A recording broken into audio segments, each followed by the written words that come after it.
देखेंगे जब आप हमें रब दिखाएं। हम आंखों से रब को देखना चाहते हैं। जब रब को देखेंगे देन हम मानेंगे कि रब है। जब तक तू हमें रब आंखों से नहीं दिखाता हम तुझे और तेरे रब को नहीं मानने वाले। अब मोसेस जी जो हैं इनको रब ने इतनी शक्ति दी थी, इतनी हिम्मत दी थी, इनसे इतना प्यार था रब को कि रब इनसे बातें करता था।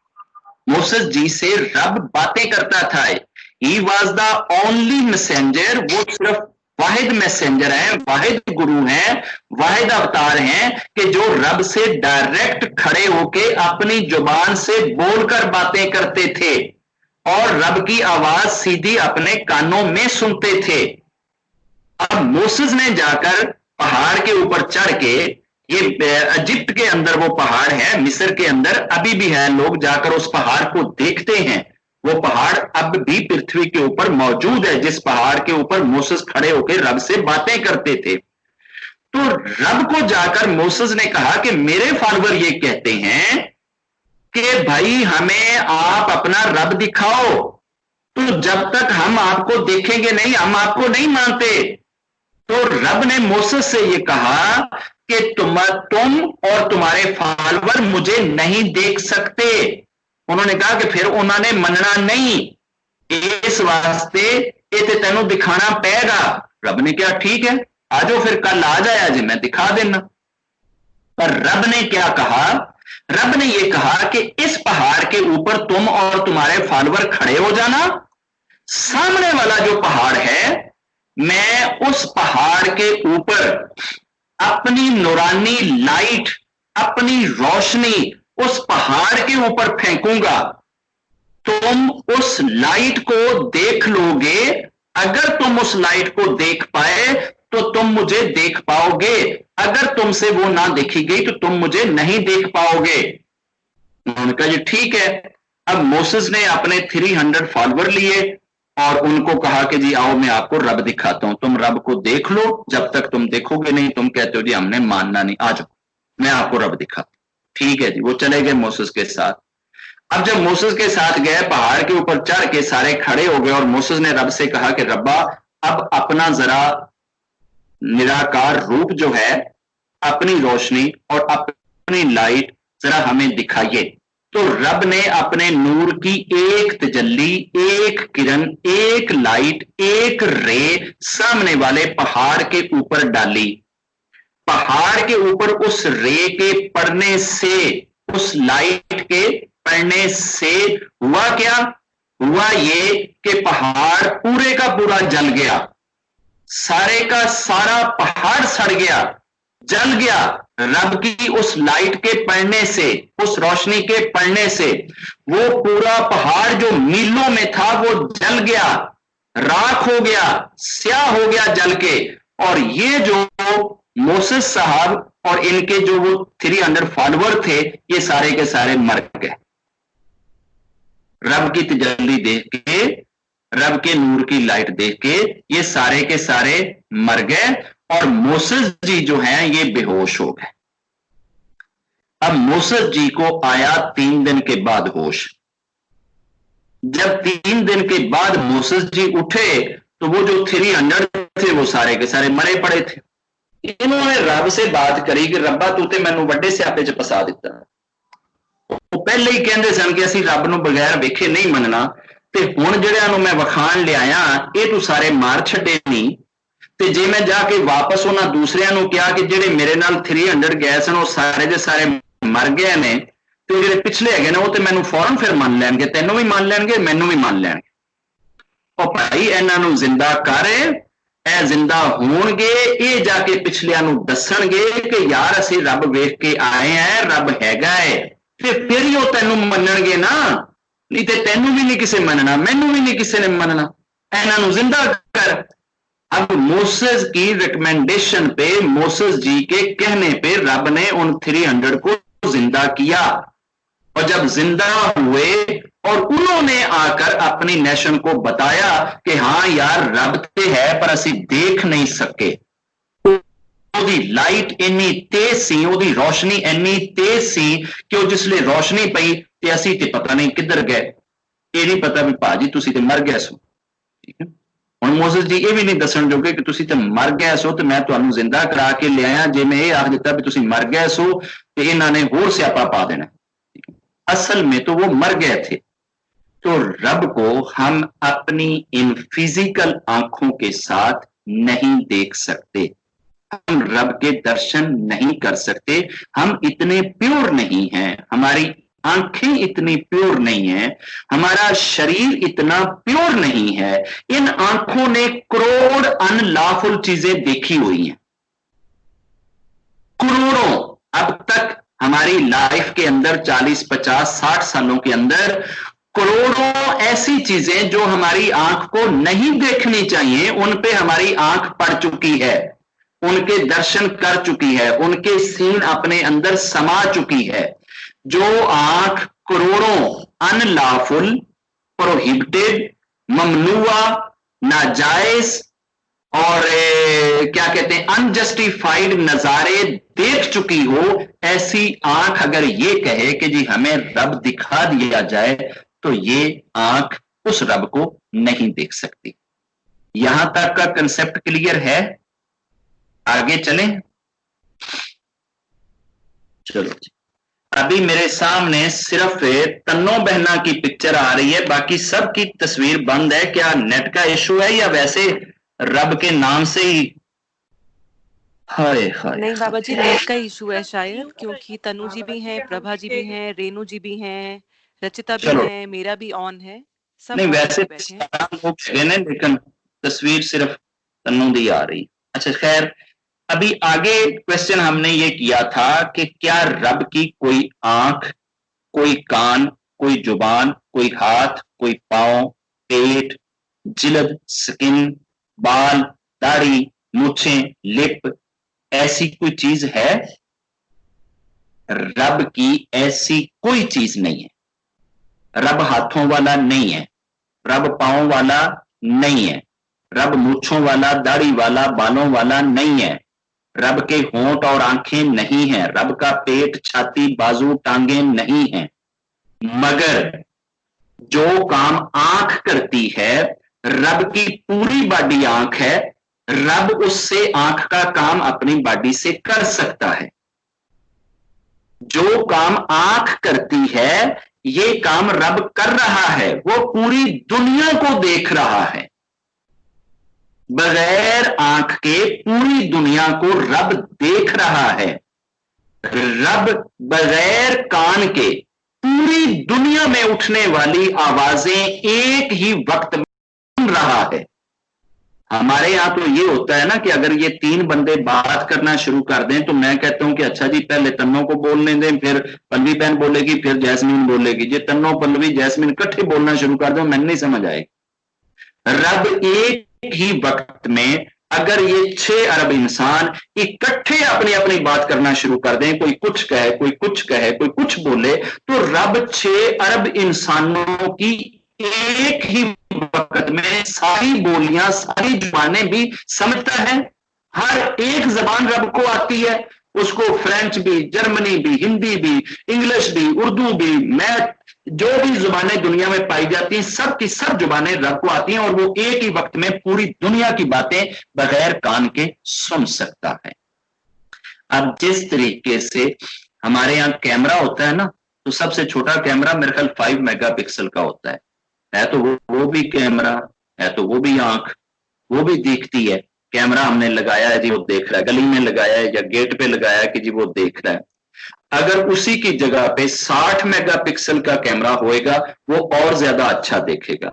और जब सैटेलाइट ऊपर जाके लगा दिया जाता है, ये आजकल जो बड़ा रोला पड़ा हुआ है जी, सैटेलाइट की इमेज आ रही है कि जी गलवान घाटी में कौन क्या कर रहा है या क्या नहीं कर रहा है जी, ये सैटेलाइट की तस्वीर फलां डेट की है, ये फलां डेट की है। तो सैटेलाइट में इतने हजारों लाखों मेगापिक्सल के कैमरे लगे होते हैं कि वो ऊपर से बैठकर इतनी दूर से नीचे पड़ी हुई सारी चीजों को वो देख रहा है। उस सैटेलाइट की कोई आंख तो नहीं होती जिस तरह हमारी बॉडी की आंख है।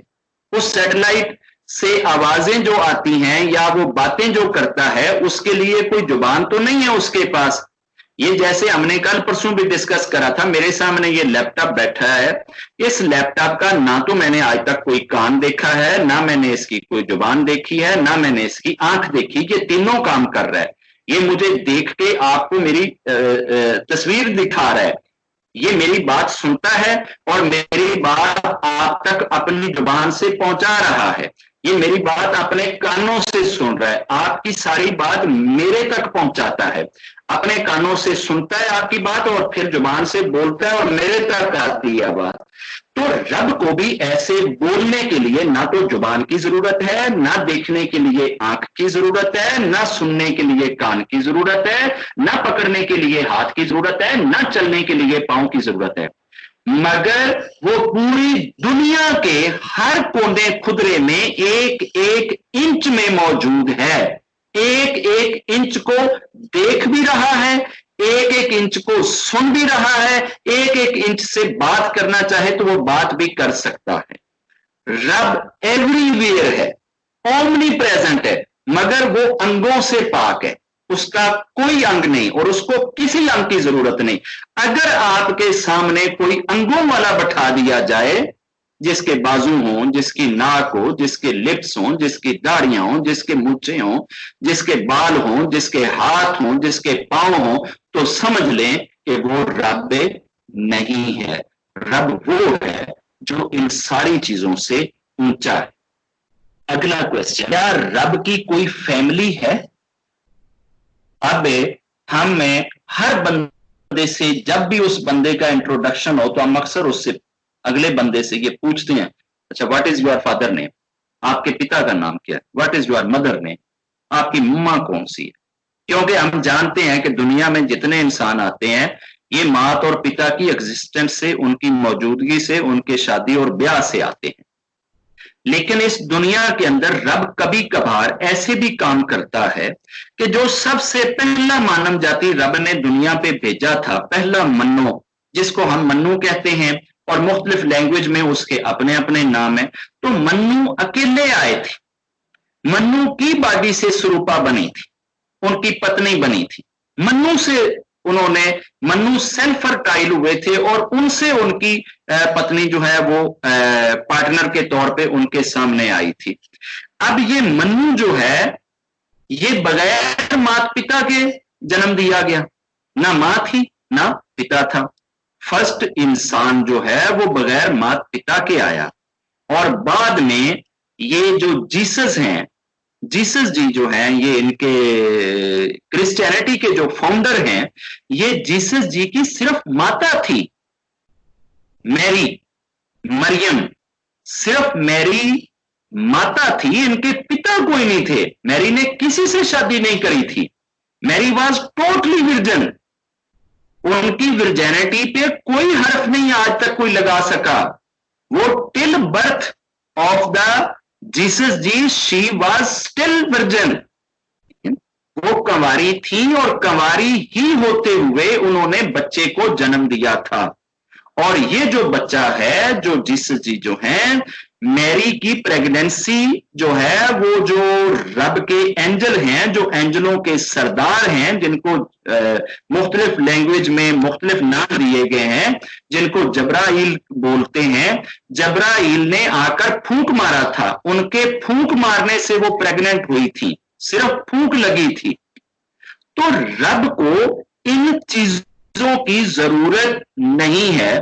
अगर बगैर पिता के जीसस आ सकते हैं, बगैर मात के, बगैर पिता के फर्स्ट मानव जाति आ सकता है, तो ऐसे ही रब भी बगैर मात पिता के हैं। रब सेल्फ एग्जिस्टेंस में है, खुद से हैं, खुद से मौजूद हैं। और ये फैमिली का होना उस इंसान की वीकनेस की अलामत है। मात पिता होना उस इंसान के वीक होने की दलील है कि मात पिता की ग्रेडिंग और दर्जा उससे बड़ा होता है। बेटा जितना भी बड़ा महापुरुष बन जाए, मां के चरणों को छुएगा। कोई भी महापुरुष ऐसा नहीं हो सकता कि वो ये कहे कि मैं महापुरुष हूं तो लिहाजा मेरी मां मेरे चरण छुए, ये गलत है। हर महापुरुष से उसकी मां का दर्जा बड़ा है। बाज लोग औरतों को नीचा दिखाने के लिए ये कहते हैं कि यार कोई भी लेडी महापुरुष नहीं हुई, मैसेंजर नहीं हुई, प्रॉफिट नहीं हुई। और चली दे पुत्रो ऐ सोचो कि हर महापुरुष अपनी मां दे चरण छूंदा है। मां ते ओदे तू वड्डी है ना। हर महापुरुष की मां तो लेडी ही है ना, नारी ही है ना, जिसने उसको जन्म दिया है। तो जन्म देने वाली जड़ बड़ी होती है, पांद नहीं बड़े होते, रूट बड़ी होती है, तो मां बड़ी है। तो रब की कोई मां नहीं है, रब का कोई बाप नहीं है, क्योंकि अगर कोई उनकी मां होती या बाप होता तो फिर वो रब से बड़े होते, फिर रब को उनके चरण छूने वाली बात हो जाती। रब की कोई पत्नी नहीं है, रब के कोई बच्चे नहीं है, रब की कोई बहन नहीं है, कोई भाई नहीं है, कोई भ्राता नहीं है, रब अकेला है।